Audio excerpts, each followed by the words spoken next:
Денна студія. Сьогодні Артем і я Сашко. Ну, ми ще потім представимось пафосно. Як там твої верховинські комарі? Да все. Результат на лицо. Ну нічого, пройде. Пройде, це така історія. Головне, як то кажуть, мізки на плечі. Все решта. Да.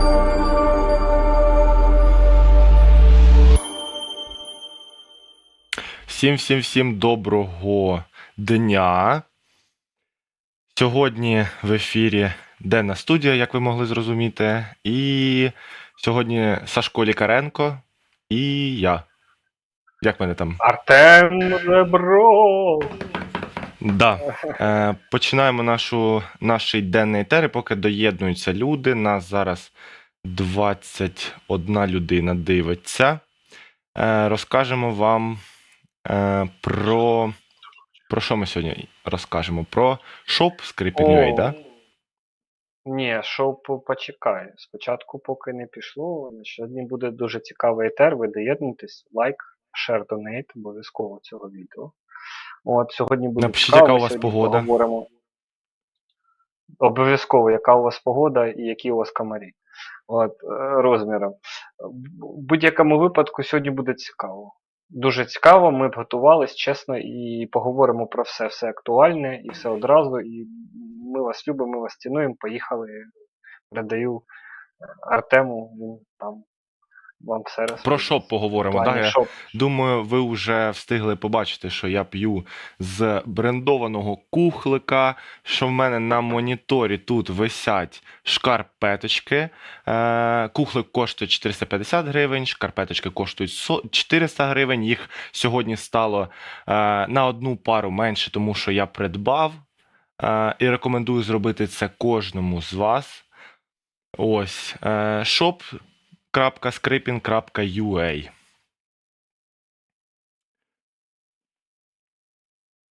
Чому ти мовчиш?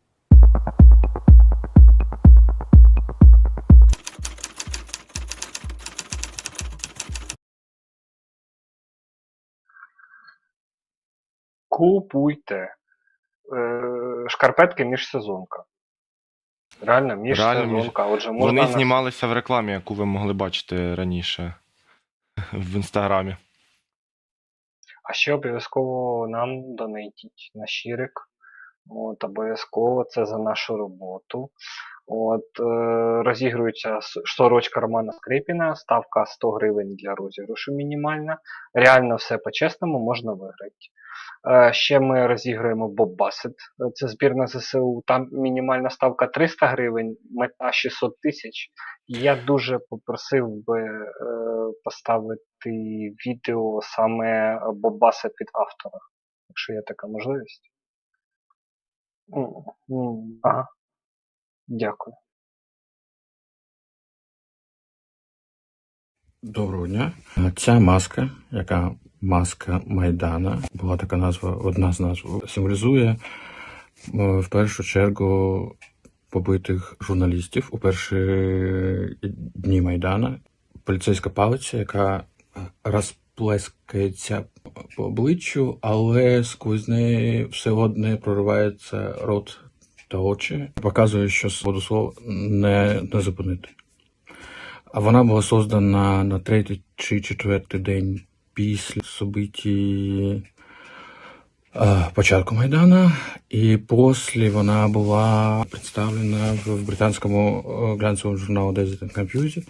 Дуже талановиті фотографії Саші Курмаза. Після цього фотографії цієї маски були експоновані на виставках в Європі, в Вені, в інших містах. І після цього вона була продана, та усі гроші ми віддали на тоді громадське. На той момент це був останній клаптик свободи слова. Ми це зробили. От зараз це повертається, історія зараз на ЗСУ, і це мене дуже тішить. Я сподіваюся, що це допоможе зібрати ще кілька грошей. Слава Україні! Ось дивіться, Героям ось це ця маска. яку ви можете виграти разом до шкарпеток, разом до нашого кухлика, якщо придбаєте, і разом до сорочки. Це ви уявляєте, який буде фул набір. Давайте ми нагадаємо, як виглядає ця сорочка Романа Скрипіна. Там кольори УПА. Там навіть є такий значочок, сердечко, там, де всередині прапор України. Тому, слухайте, реально, Якщо якщо так хочете, закупитися, якщо це все виграти, будете самими наймоднішими глядачами і взагалі людьми. більше того, да, якщо хочете, пан Роман її не буде прати. Спеціально для вас. Хто виграє. Я Запахом рекомендую. незалежної журналістики. Так, От. всім привіт. А, Бачимо, що у нас тут вітання зі Львова, з Італії, шлють з Рівного нам привіти. Я передаю привіт з Верховини. Олександр передає привіт з Кривого Рогу. Рога. Рога. З Кривого Рога. За рогом. О. Так, Ну, і так місто називається. Що я можу зробити? Я називу.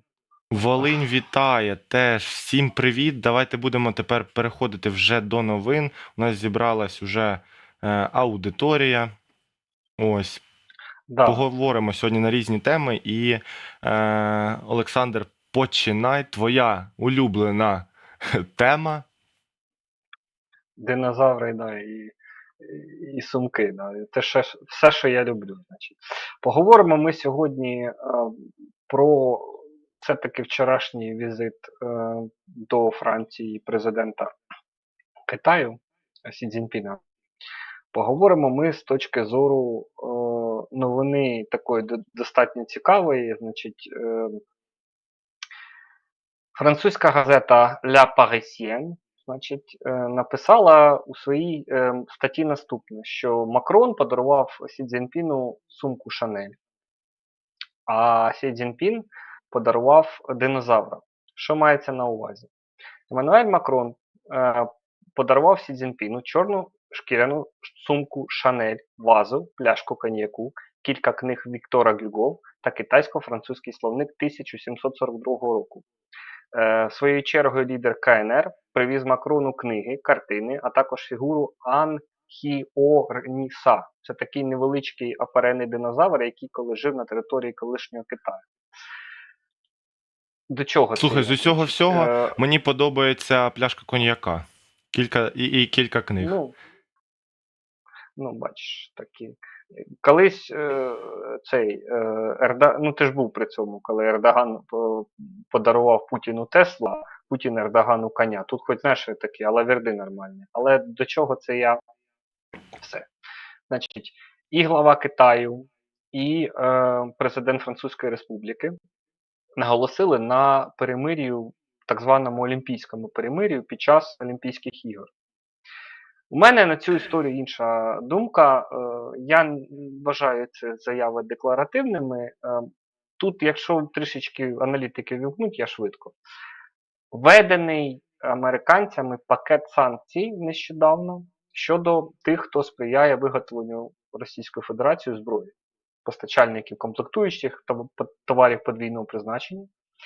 І ось буде 14-й пакет санкцій від ЄС. І в мене така прекрасна думка, що пан Сі Цзіньпін просто робить турне по Європі, щоб зберегти можливість доступу до технологій. Ну дивись, Ще раз там кажу, Макрон заявив, що Китай зобов'язався отриматися від продажу в Росію будь-якої зброї. От це сказав Макрон. А чому не сам Сі? От мене це питання ж не в найбільше цьому. цікавить, знаєш. Дивись, можна ж не продавати танк в цілому, можна продавати необхідні комплектуючі. Товари подвійного призначення, лінзи, комп'ютери, чіпи. Розумієш, росіяни, там, я не знаю, якусь там корпус ПТРу зварять самі. Але без двигуна, без системи наведення, без електроніки він не поїде і не буде ефективним. Напівпровідники. І оця історія, от мені щиро здається, що пан Сі просто їздить по Європі з проханням не відрізати від технології на певній домовленості, але я впевнений, в принципі, що такого прям космічного впливу на РФ, на Путіна в Китаю немає. Є певні економічні впливи, вони могли б обрізати їм певні кредитні можливості, але прям так, щоб, знаєш, Сі Цзіньпін заїхав в Кремль, сказав, все, припиняємо війну, все, Вова, все, закінчуємо, все, кіна не буде, все, ти бачиш, Ні, що він вони просто знову. хоче побільше подарунків. Давай, просто це найпростіше. Він хоче просто побільше подарунків. Йому сподобалися ті павліни, які він подарував. От, ну окей. Давай тоді до наступної теми. То вже ти, твій улюблений серіал, який тобі не подобається. Ти закликаєш його не дивитися. Да, щодо Давай. F-16, серіал F-16 триває. Значить, міністерка оборони Нідерландів заявила, що влітку Україна отримає перші літаки F-16 від Данії, а восени поставки почнуть Нідерланди. Ну, слухайте, влітку ми знову будемо читати новини, що Путін вважає, і вся Російська Федерація вважає, що F-16 це носії ядерної зброї, як він зазначив, значить, учора заявив, що буде, що якщо ми отримаємо літаки F-16, то це пряма, знаєш, то це такий неформальний дозвіл лупити по військовим об'єктам Великої Британії. Ось о. Тут проблема в чому? От росіяни, коли вони роблять якісь заяви, ну, як правило, вони ж не конкретно.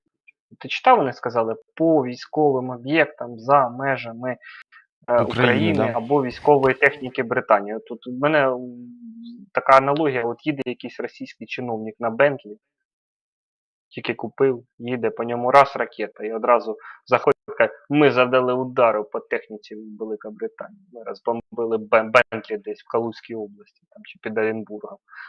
Реально, все це дуже смішно. Я дивлюсь там то навчання, то ще щось.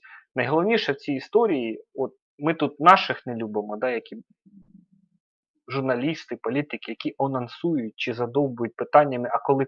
У мене прохання до шановних західних колег.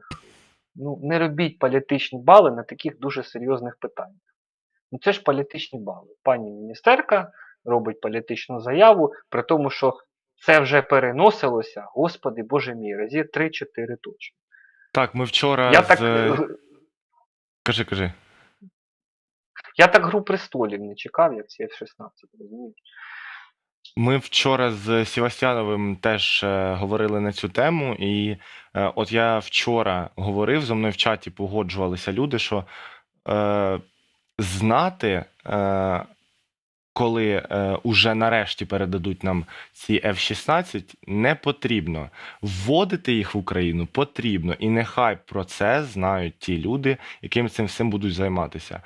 Я не розумію, навіщо люди постійно задають питання, а коли? Таке відчуття, що вони сядуть в цей літак і почнуть, розумієш, і будуть ним користуватися. Коли ми там отримаємо БТР? Ну ви що, будете сідати і їхати ото на ньому, ні? Ну, це військова таємниця по факту. Ну, по факту, будь-які постачання зброї. Тому так, я не розумію, навіщо задавати одні й ті самі питання, якщо вам дали чітку відповідь. Вам що, не подобається відповідь після Пасхи? А це проблема рівня тих, хто задає питання. Тому що це ж, типа, хайп. Ну окей, давай, бо ми зараз будемо розбирати, нас ще потім.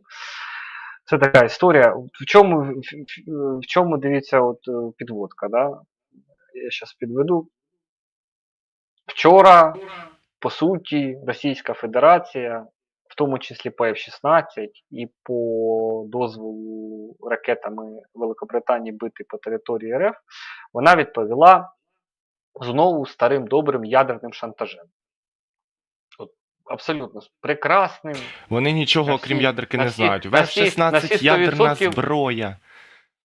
У нас ядерна Просто зброя, ми теж хочемо F-16, ми боїмося, що реально цим нам можуть задати величезної шкоди, тому ми будемо погрожувати ядеркою, тому що нічого, окрім цього, ми більше не вміємо.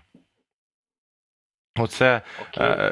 відповідь росіян на будь-що. Окей. Це відповідь росіян на будь-що. Але от мені сподобалася оця історія е, з точки зору уже, знаєш, от там F-16 всіх задовбало, да? Умовно кажучи, чи, наприклад, коли там щось ще прийде, але от подивіться, можна в маленькому віконечку буде нам увімкнути фоном без звуку запитання-відповідь Держдепу США. Значить, да, ось ви бачите, значить, задає питання один з журналістів в прес-центрі, здається, да, все правильно. І пан, я зараз, да. Пан, абсолютно, дивіться, з кам'яним обличчям, пан Джон Кірбі, це радник національної безпеки США зі стратегічних комунікацій. Дивіться, як він відповідає. Ніякого шоку, ніякого нічого взагалі. Це вже наскільки лось? Ну, це факт. Настільки приїлось. Що я не розумію, чому росіяни, ну серйозно, я пам'ятаю ці перші ядерні погрози, які просто було смішно дивитися,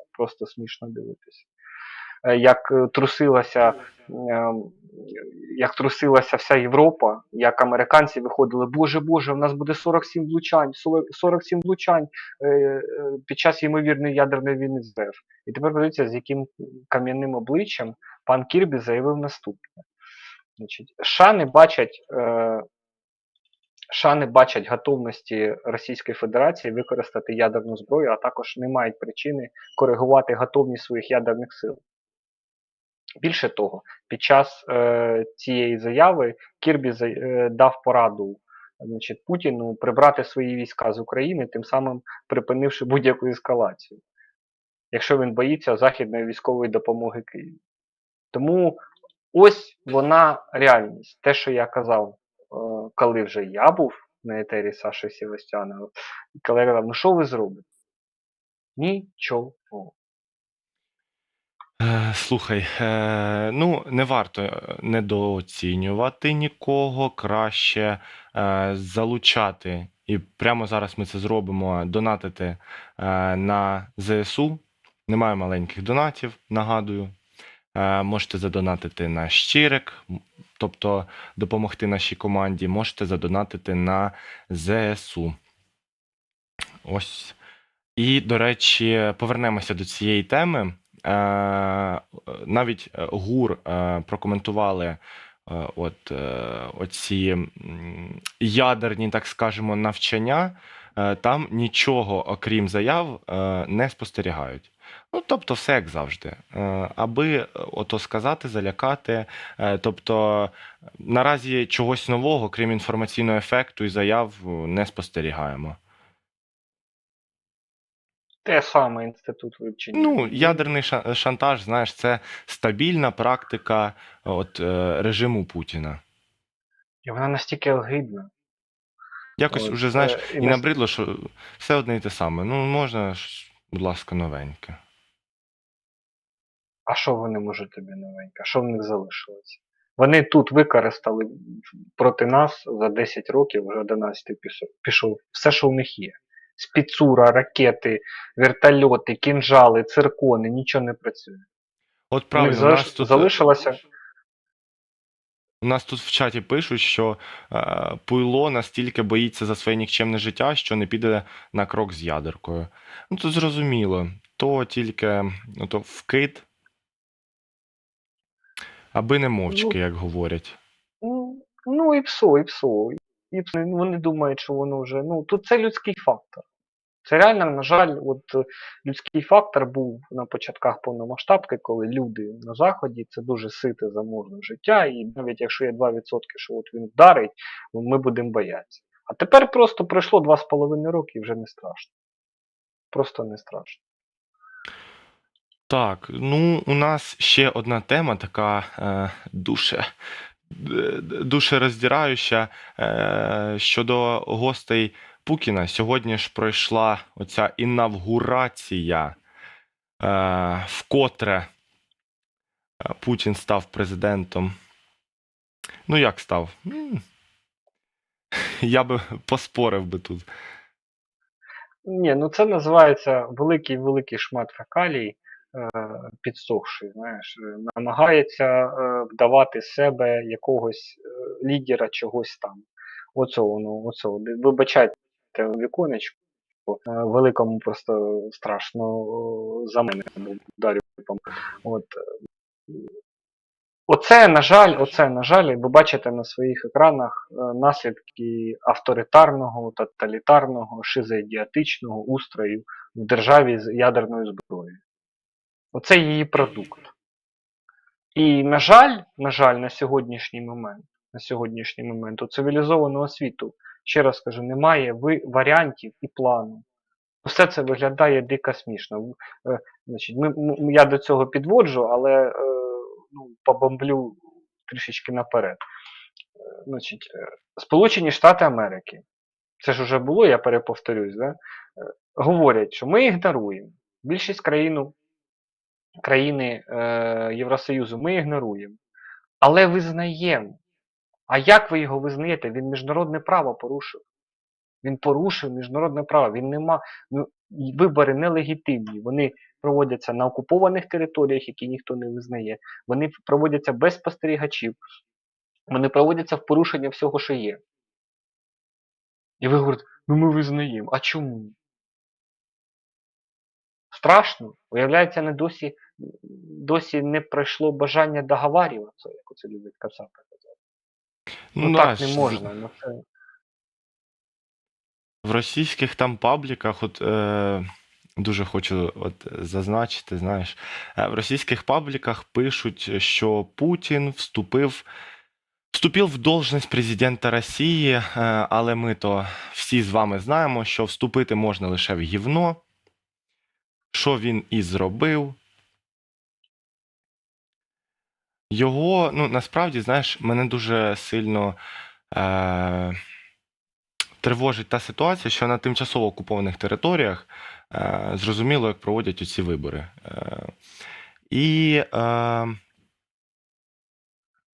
їх змушують голосувати за Путіна. І після того, коли, знаєш, оці списки всі виставляються, що де в якій області голосували, знаєш, всі такі, в оккупированном Бердянске всі голосують за Путіна.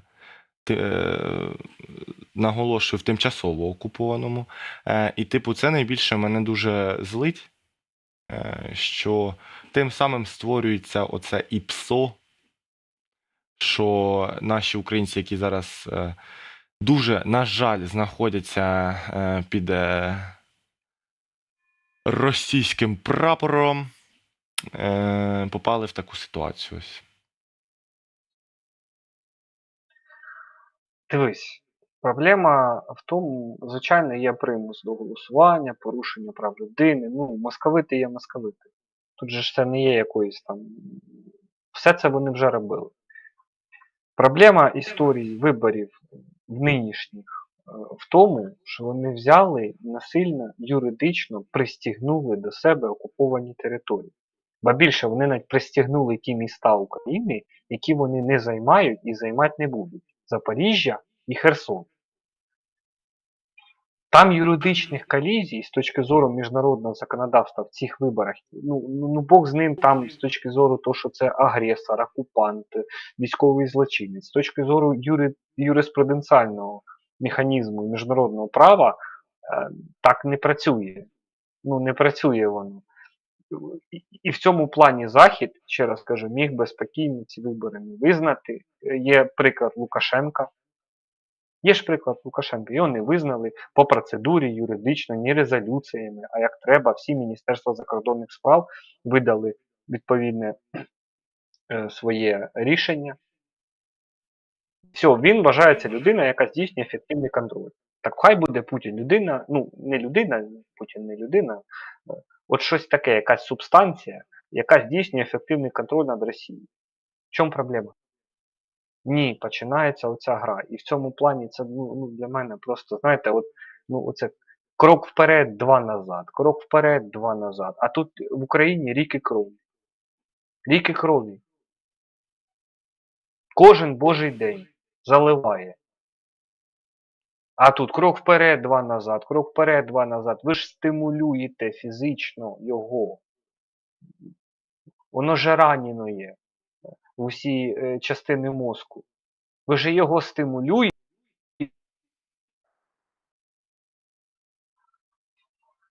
От там же ж сьогодні поїхало 6 країн на інавгурацію: Угорщина, Словаччина, Греція, Мальта, Кіпр і Франція. І у нас там в чаті задавали питання, чому Франція не цей пустила все ж таки свого посла туди. То хочу сказати, що участь Франції на інавгурації Путіна, вона не означає, що там країна вважає обрання легітимним чи визнає його. Воно лише означає, що країна має посольство в Москві. Ой, ой. Ой, я так від пар відмазувався, коли прогулював в інституті. Ну, це не часто було. Дивись, там. це заявили Суспільному, розповіло джерело у французькій дипломатії. Ну, Ти як джерело думаєш? французькій дипломатії.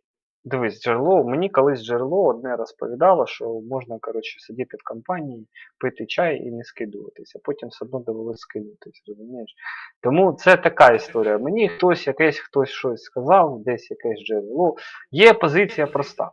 Вона зрозуміла. Є посол Франції, є Борель, який перед цим заявляв, що він рекомендує, як ЄС, всім країнам утриматися від участі. Тут же ж питання в чому? Ну, є у вас посольство. В чому проблема? Якщо ви не хочете типу образити московитів, ну хай ваш посол захворіє на діарею. Йому різко стане погано, він не зможе фізично перебувати через діарею. Все дипломатично, це не є жодним чином скандал чи образа. І такі речі треба, якщо вам напряму важко. А ні, починаються оці ігри, розумієш, і виправдання просто шикарне. Це реально. Участь посла Франції на інаугурації Путіна не означає, що країна вважає його обрання легітимним. А що це означає? Ну, дивись, він депутат французького парламенту в інтерв'ю Радіо Свобода сказав, що для нас завжди була дуже чіткою різниця між режимом Володимира Путіна та Росією як країною, культурою, історією людей. Французи дружать з росіянами. У нас була довга історія, як і з українцями. Це оцей, я так розумію, ти говориш за цього депутата французького парламенту Бенджамена Аддада. Да. Оце цей прекрасний парламентар, який заявив це все, що значить у нас довга історія. У Франції пояснили рішення запросити російську делегацію на святкування 80-річчя висадки союзників в Нормандії 6 червня. Тобто це ж продовжується 6 червня. Значить, делегація Росії дипломатична поїде на 80-річчя висадки в Нормандії, де ні нинішня Російська Федерація, ні Радянський Союз не приймали участь. Ну не було радянських військ в Нормандії. Ну так сталося історично. Що зробиш? І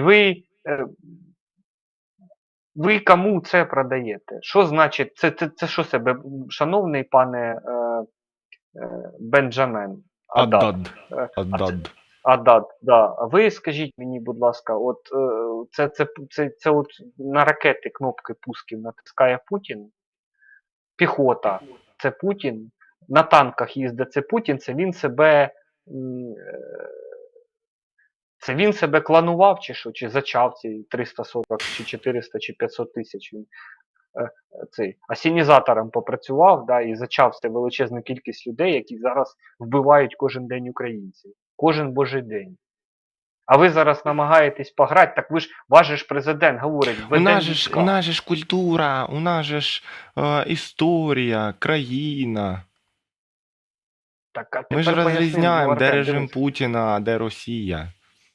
Так, питання ж навіть не в цьому. Дивись, Артем, а тепер де віра французькому уряду і їх президенту щодо питання введення військ, що вони, вибач, не війдуть, а потім від першого пострілу не поїдуть назад у Францію.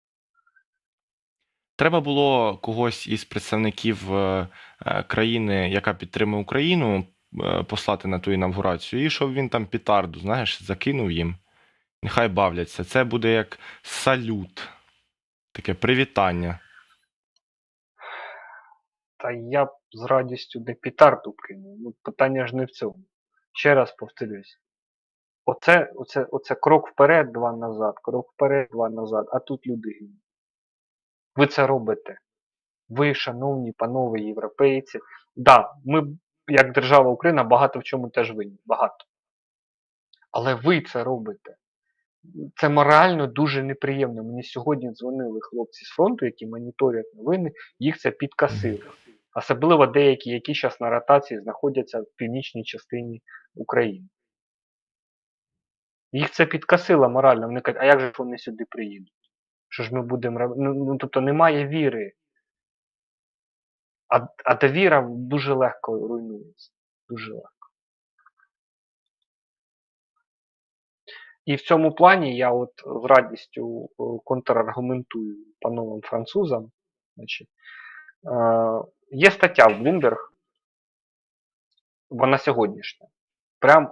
Прям вона в мене в стрічці йшла з точки зору один за одним. Цей пан парламентар французький, і потім одразу стаття Bloomberg з точки зору, як я це знаходив.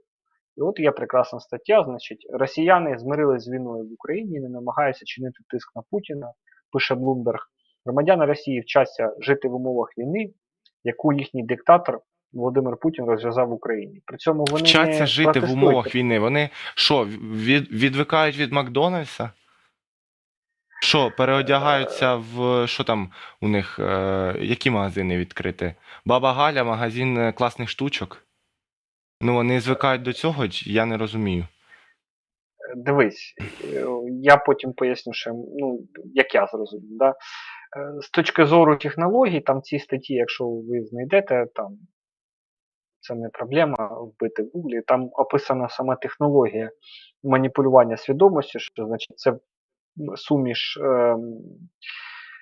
запеклого націоналізму і потужна ностальгія за радянськими часами та імперськими традиціями із посиленням придушення і накамису.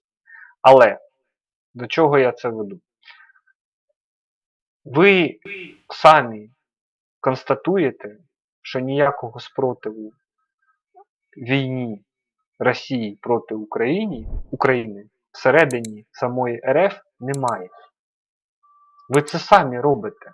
Це не Барабашка робить. Це робить не якісь з Марса прилетівші інопланетяни. Немає спротиву. Ці люди йдуть або за гроші, або просто в апатичному стані. Так якого рожна? Якого рожна ви відправляєте посла країни Франції?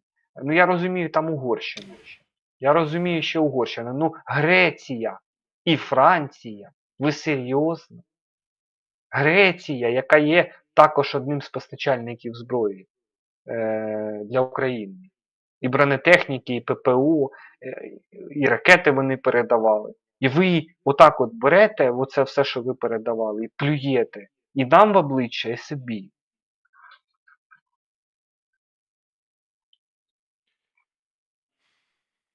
Слухай, мені нема що додати, я не хочу розвивати цю тему, тому що зараз з мого рота поліється нецензурна лексика, а я себе і так контролюю. Ну окей. Тому, Окей, якщо давай тобі тоді немає що сказати більше про це, давай переходити на іншу тему. Таку трішки стьобну. 1060 запропонованих хабарів вона називається. Можливо, ви вже бачили цю новинку. Там загальна сума запропонованих хабарів для прикордонної служби майже 11 мільйонів 300 тисяч гривень за період воєнного стану. Прикордонників намагалися підкупити 1060 разів. Тепер зрозуміло, звідки беруться оті всі трупи в Тисі. У мене друг, мій знайомий, є прикордонником, якраз в тому боці, і його теж намагалися підкупити, проте він у нас, взагалі він по життю такий, знаєш, дуже правильний, і він не взяв хабар. Але, ну слухай, сума дуже велика. 11 мільйонів 300 тисяч гривень. Ну, тут же ж, дивись, стоїть питання виживання українців як народу, Поэтому бачиш, нації, вони, країни. вони не бачать уже сенсу ні в чому, і насправді мені дуже шкода тих людей, які намагаються переплести Тису. Тому що у них не залишається більше ніякого виходу в даній Ну, ситуації. дивись, проблема тих людей, які намагаються переплити Тису, вона дуже серйозна, комбінована і широка. В першу чергу, люди з різною мотивацією люди хочуть втекти з України. Різною, насправді. Не існує якоїсь унікальної передісторії, але в цілому причини у всіх різні. Але з ними, ще раз кажу, ніхто не працює з людьми. Психологів немає нормальної системи інформування. Люди бояться, люди реально бояться. А от у нас в Кривому Розі сьогодні помер в черзі в ТЦК, людина померла, їй стало погано. Величезні черги, відсутність сервісу. Іти треба. Я тільки з точки зору стати на облік, пройти ВЛК, я це буду робити. Але є закон, він мені дає 9 місяців. Чому ви змушуєте людей набиватися в НАТО? А що стосується прикордонників, молодці. Мене дуже приємно вражає тенденція по митниці і прикордонникам. Я пам'ятаю цей величезний контрабас до повномасштабки, і скільки у нас, в тому числі в Україні і в Кривому Розі, було контрафактного алкоголю, сигарет, і його маскували під дорогі бренди. І я пам'ятаю, скільки були проблеми чесно працювати з точки зору роздрібної торгівлі, тому що є контрабас. І зараз реально цього воно може і є, але ті вже об'єми, як це було раніше, цього вже немає. І люди кадрово дуже радують, справді. Радують. Єдине, що я дуже прошу там навести порядок з реєстром гуманітарної допомоги для волонтерів. Але в цілому у мене не було претензій до працівників митниці, там реєстр поганенький. Я дуже хочу, щоб кожен взяв, знаєш, приклад з Державної прикордонної служби. І, слухай, там, я думаю, що від корупції майже все вичищено. Тому, якщо кожен візьме приклад з ДПСУ, буде набагато краще. Особливо наші депутати. Ну, депутати – це така історія, забудь. Там уже все. Там уже немає сенсу ліжка міняти, там треба будинок переремонтовувати весь. Ну, і такий старий анекдот. Тому, ні, депутати ні. А от митники, прикордонники, ну, я ж кажу, приємно радують. Єдине, що трішки закони треба підрихтувати, тому що багато стоїть вантажів на завозу в Україну по розмитненню. Але ще раз скажу, це вражає. Я бачив ці величезні черги, і видно, що якби порішати не можна. Не можна. Що, переходимо до наступної теми. Вона твоя. Угу. Звичайно, війна і міст. Значить, поговоримо спершу короткий дайджест, невеличкий дайджест. Ранок-день. Значить, війська Російської Федерації сьогодні вдарили по Херсонщині, Нікопольщині та прикордонні Сумщини. Вранці армія РФ обстріляла Білозерку на Херсонщині, пошкоджено близько десятка приватних будинків, травмована жінка, повідомили в обласній військовій адміністрації. Вночі атакувала Нікопольський район Дніпропетровщини. Пошкоджені 3 будинки та газогін. Постраждалих немає.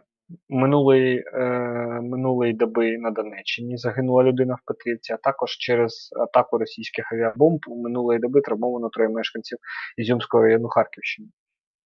А у Лисівському районі через вибух невідомого пристрою загинув чоловік. Фронт, війна нікуди не дівається. Я вас сильно всіх засмучу, і треба бути реалістом.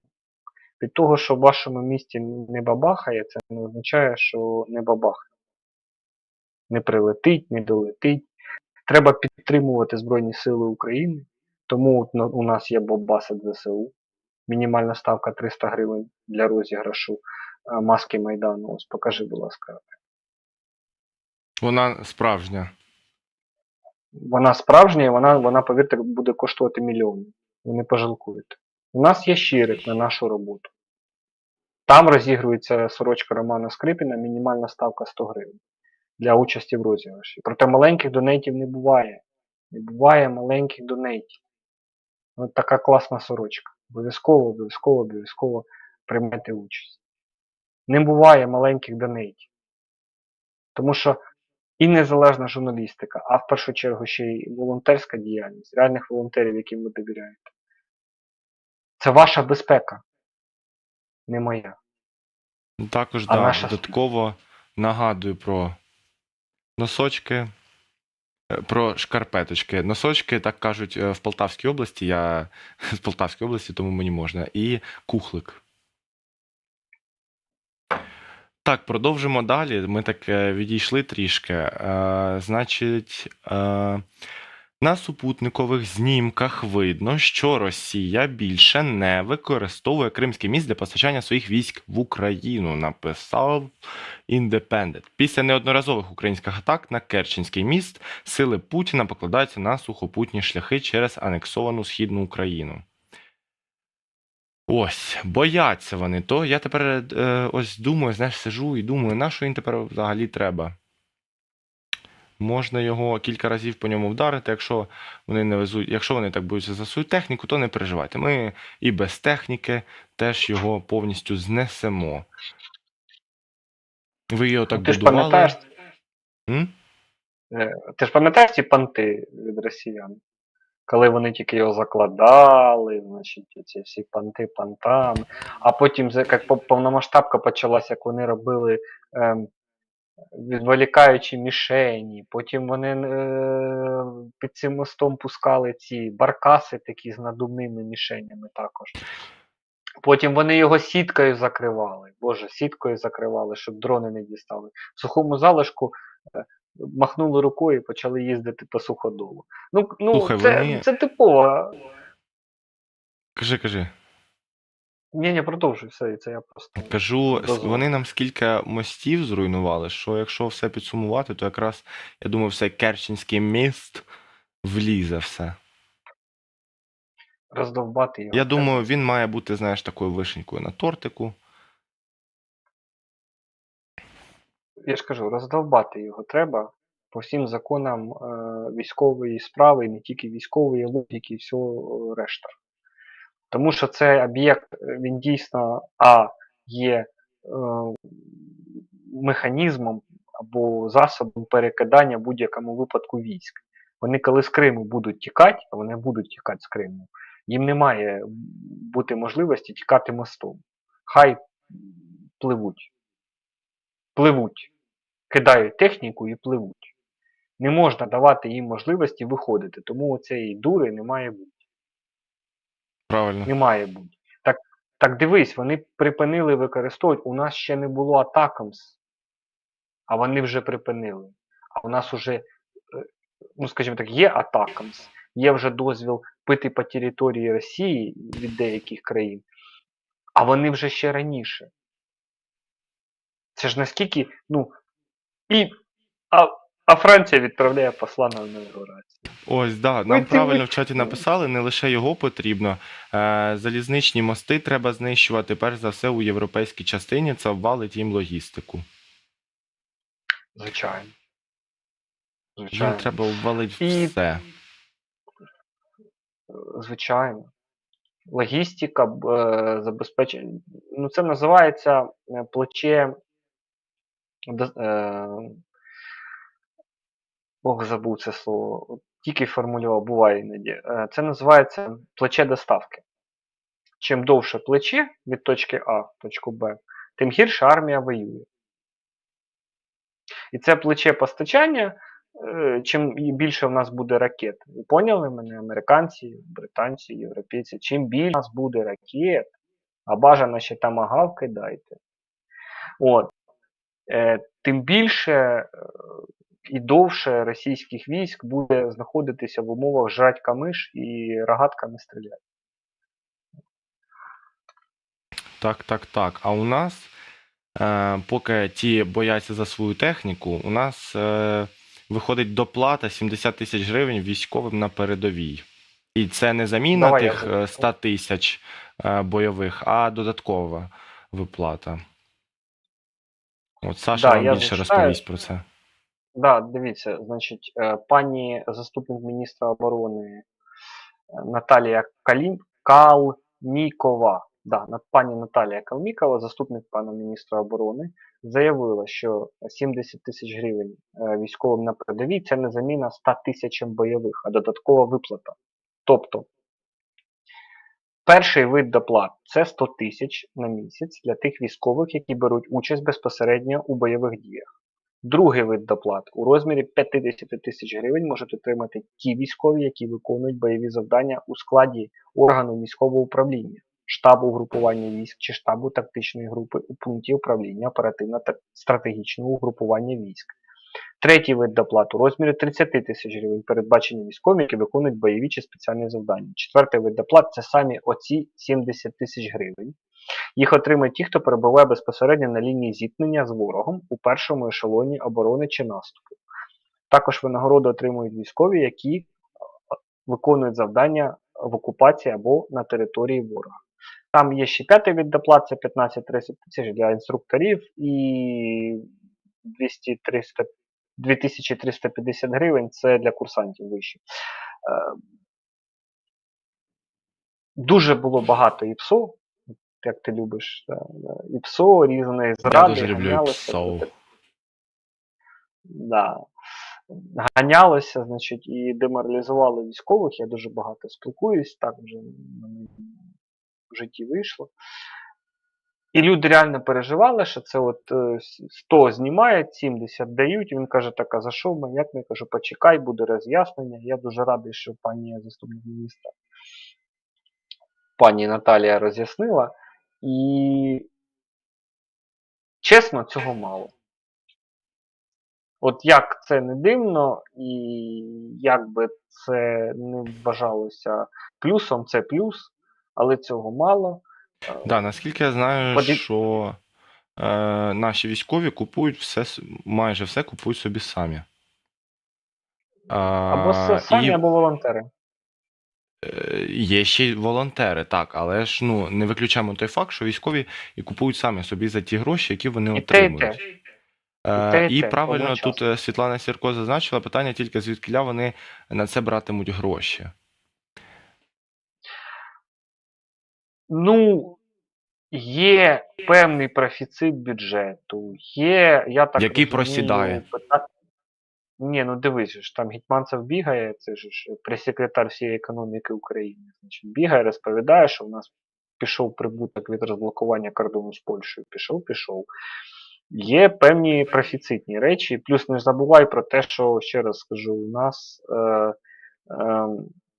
певного роду є ревізії бюджетні. Просто проблема в тому, що ми ж не можемо гроші, які нам дає МВФ, кредитори, допомогу передавати на зарплату військовим. Це заборонено нашими законами міжнародними. Заборонено. Тому зарплату військовим ми платимо саме з бюджету України і жодних інших коштів там бути не може. Значить, знайшли. Значить, є. Очевидно, що. Але от пенсії, наприклад, платяться з уже допомоги Макрофіну. МВФівського, американського, неважливо, хто його там ЄБРР видає, Євросоюз видає. Тому, можливо, за рахунок того, що у нас, скажімо так, допомога пішла, то, можливо, знялось навантаження з бюджету по цим статтям. Але це треба дивитися ґрунтовну аналітику, тому що, ще раз кажу, бюджет України в істині дуже засекречений. І хочу ще звернутися до новеньких, хто до нас доєднався. Мене звати Артем Ребров сьогодні в студії, це Олександр Лікаренко, це денна студія. Хто тільки доєднався, перемотуйте, будь ласка, на початок. Ми говорили про F-16, про Францію, про ядерний шантаж, про гостей Путіна. У нас залишилась одна тема. Ось, і ми будемо закінчувати Почекай, я прорефлексую на чат. Почекай. Це принципово. Давай, Пані Світлана Сірко пише: от у мене питання. 3-й рік війни, у наших військових немає кевларових броніків в Ізраїлі через 2 тижні. Після початку війни всім видали кевларові броніки, відстріляні, 300 тисяч знайшли за 2 тижні. У мене зараз приятель тренується, бронік 20 кг. Вибачте, Так, на початку повномасштабної ні. війни в Україні у нас всі збори дуже швидко закривалися, знаходилися гроші на це все. А потім, коли оце уже пройшли роки, і всі бачать, що все тільки погіршується, на жаль, що всі крадуть гроші, що всім, вибачте за дуже грубе слово, всім накакати з великої дуже гори на все, то, звісно, в українців вже не така сильна мотивація, яка була на початку повномасштабного вторгнення. Я просто хочу відрефлексувати на такі закиди. Дивіться. Так Україна не Ізраїль. Україна не Ізраїль. Те саме. То може потрібно когось посадити, давайте вже посадимо нарешті, але хто тут зробить? Кого ми посадимо? Давайте всіх, хто краде. Шановна пані Світлана, будувати державні... Той держбюджет, там отака дирка.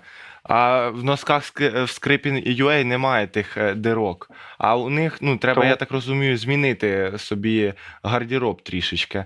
Там реально величезна дирка в нашому держбюджеті. Економіку вбили, плюс ще фіскальна система податкова, але це окрема статус. Я відповів все-таки, я готував відповідь. Пані Світлана, Україна не Ізраїль, і Ізраїлем ніколи не буде. Ізраїль ніколи не буде Україною. Ми 28, давайте 30 років для всіх там одразу. Ми 30 років обирали владу і не вміли її нормально контролювати і примушувати робити. Що ви хочете? От ви хочете, щоб у нас звідкись в 2019, 2020, 2022, 2015 чи 2004 році десь взялись кевларові бронежилети? Так вони коштують величезних коштів. Величезних коштів коштують. А у Ізраїлі F-35 є. У нас нема.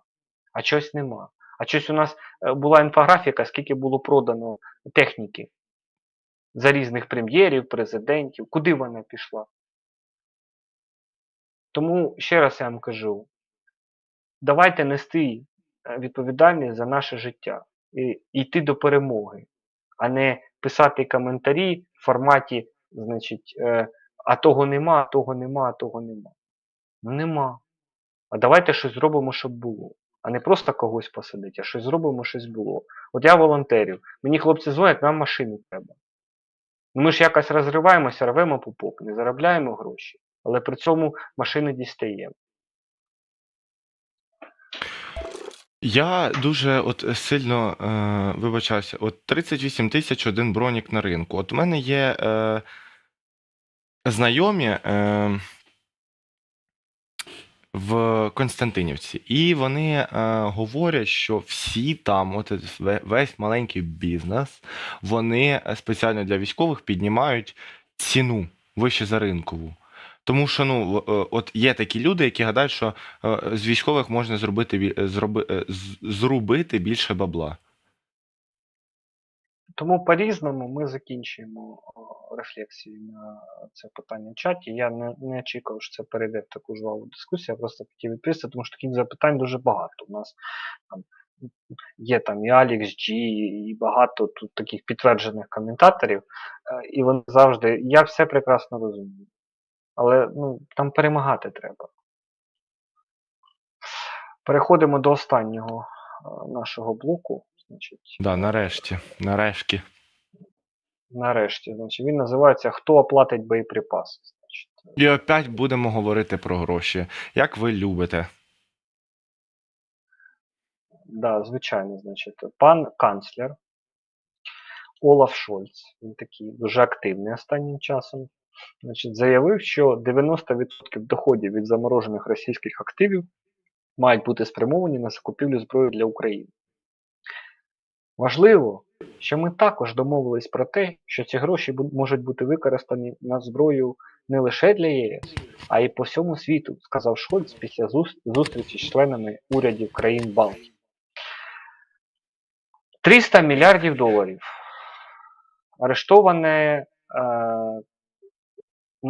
Арештовані активи. Да, активи. Більш ніж 300 мільярдів доларів.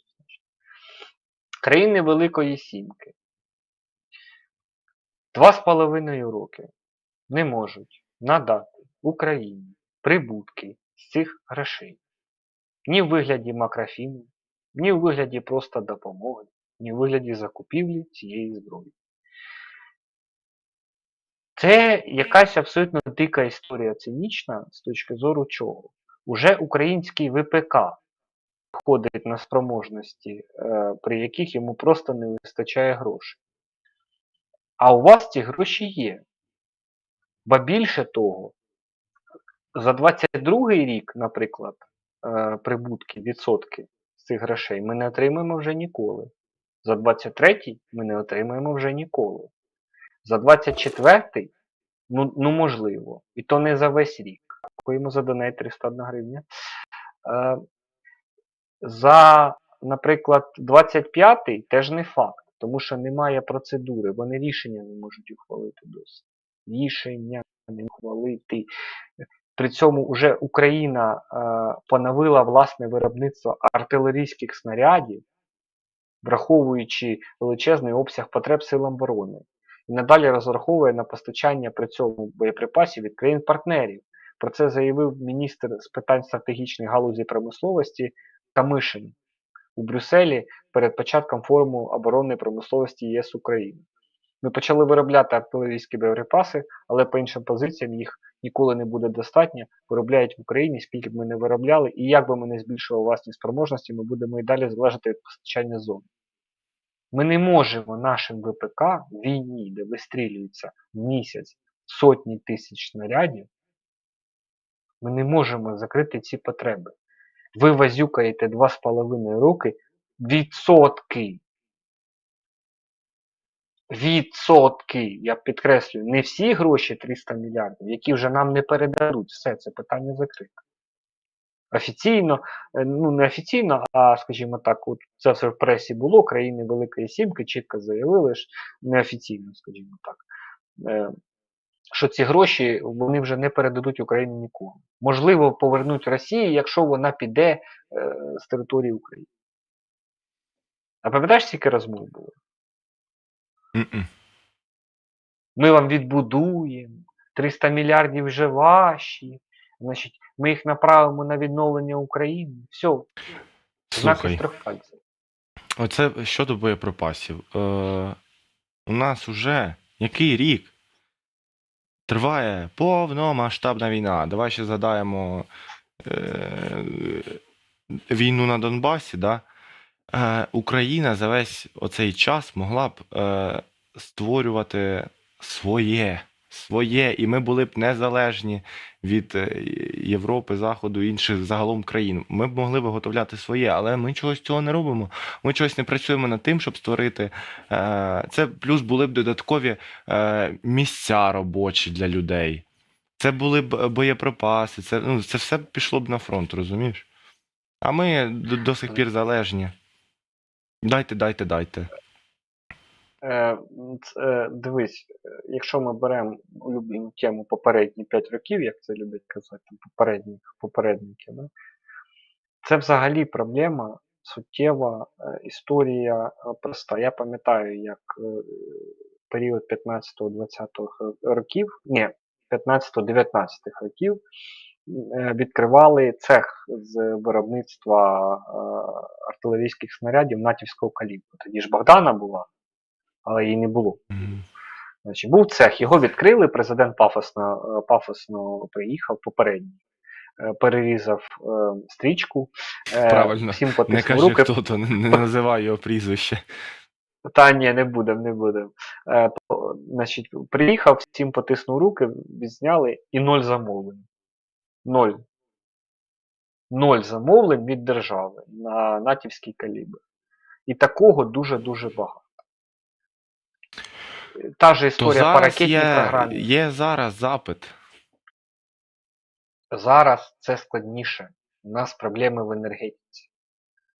У нас проблеми в енергетиці дуже суттєві. Ти ж розумієш, от я тобі простий приклад приведу. А ти знаєш, чому Швеція не змогла збільшити в 23-му році виробництво боєприпасів? А ну. А тому, що вона не змогла купити достатню кількість електроенергії. Тікток-центри, ті дата-центри Тіктоку викупили електроенергію на рік вперед. Ну, ми ж уже ми знаємо, що таке блекаут. Слухай, якщо вони захочуть, ми зможемо все. І посидіть, слухай, без світла теж можна. Питань нема, без світла можна, без води не можна. Наприклад, я тобі кажу, а мають працювати насосні станції, має працювати інфраструктура міста. Це окрема взагалі історія. Тому у нас проблеми по електроенергії, тому от єдиним для мене класним виходом було це те, що озвучували концесійні виробництва на території Європи. Мовно кажучи, є Укроборонпром, він відкриває напополам з якоюсь там польською компанією в Польщі завод. Вони виробляють, це українська зброя, де юре, але виробляється вона на території там, чи Польщі, чи я не знаю, чи Франції, чи десь ще. Ми вже, слухай, говоримо такими здогадками, має. Ну, але ж нічого не робиться. Тому я пропоную. І робиться, але недостатньо, і як завжди, з проблемами. Велика війна. Друзі, Велика. це остання була наша тема на сьогодні. Сьогодні новин не так багато. А саме, ви самі чули про гості Путіна, про ядерний шантаж. Все по-старому у нас. Тому давай нагадаємо про shopscripting.ua. Обов'язково. Про ось оці чудові шкарпетки. Я вже нагадую собі їх придбав. Мені дуже сподобалось. 400 гривень коштують. Оцей кухлик, з якого я сьогодні пив воду, коштує 450 гривень. Також нагадуємо, що якщо ви зробите ставку на щирик 100 гривень, ви станете автоматично учасником розіграшу сорочки Романа Скрипіна. Вона в кольорах прапору УПА. Ось. А ще, де вони можуть стати учасниками, ну, Сашко? Бобаси ЗСУ, маска Майдану. Абсолютно унікальна річ. Мільйони буде коштувати. А зараз всього 600 тисяч нам треба зібрати. 300 гривень ставка для розіграшу. Але ще раз кажу, маленьких донейтів не буває. Кожна ваша копійка, кожна ваша гривня – це вклад в перемогу і в нашу роботу. Отримали зарплату і замість того, щоб купити кави, будь ласка, задонатьте ті 55 гривень, чи скільки коштує капучино, на щирик або на ЗСУ. Бажано і там, бо щось вони піднабрали вагу ті коти. Плюс у нас є Buy Me Coffee і Patreon. Там унікальні будуть пропозиції для тих, хто долучиться до цієї ініціативи. На факапнуті була можливість прийти на зйомку. Повірте, в нас буде дуже багато всього цікавого. І ми не зупиняємося, ми будемо працювати для вас і далі. Сподіваюсь, ви нас не покинете, бо ми вас не покинемо ніколи. Ніколи. Ми вас любимо, наші глядачі, і сильно поважаємо. Дякую всім, хто в чаті, Всім хто дякую за дивився, хто етер. лайкав. Розмовляюча шкарпетка прощається з вами. Також прощаюся я. Мене звати Артем Ребров. Підписуйтесь на UMN, підписуйтесь на Scripting.ua, дивіться наші прямі етери, денний, ранковий і вечірній.